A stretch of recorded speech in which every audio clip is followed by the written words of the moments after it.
আজ তৈরি করেছিলাম দই ফুলকপি। আজ সেই রেসিপিটাই আপনাদের সাথে শেয়ার করে নিচ্ছি। নমস্কার, আমাদের রান্নাঘরে আপনাদের সকলকে স্বাগত। দই ফুলকপি বানানোর জন্য প্রথমে ফুলকপিগুলো একটু বড় করে কেটে অল্প নুন জলে গরম জলে নুন দিয়ে একটু ভাপিয়ে নিয়েছি।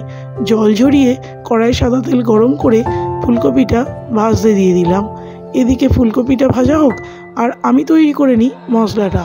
এর জন্য নিয়ে নিয়েছি দেখলেন কিশমিশ, আলমন্ড, দারচিনি, ছোটো এলাচ আর কিছুটা চালমগজ। মিক্সিতে দিয়ে দিলাম টমেটো, ওই সব কিছু মশলাটা আর কিছুটা টক দই, একটা মিহি পেস্ট তৈরি করে নিলাম। এদিকে ফুলকপিটা লাল করে ভাজা হয়ে গেছে। এবার মশলাটা ঢেলে দিয়েছি, একটু নেড়ে চেড়ে দিয়ে দিলাম ওর মধ্যে পরিমাণ মতো নুন, চিনি আর কাশ্মীরি লঙ্কার গুঁড়ো। বেশ কিছুক্ষণ নেড়ে চেড়ে আমি মিক্সির বাটিটা ধুয়ে কিছুটা জল দিয়ে দিলাম। এবার ঢাকনা দিয়ে কিছুক্ষণ সিদ্ধ করে নেব।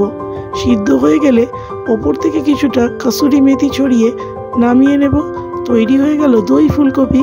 রাতে রুটি দিয়ে খেতে কিন্তু এটা দারুণ লাগে।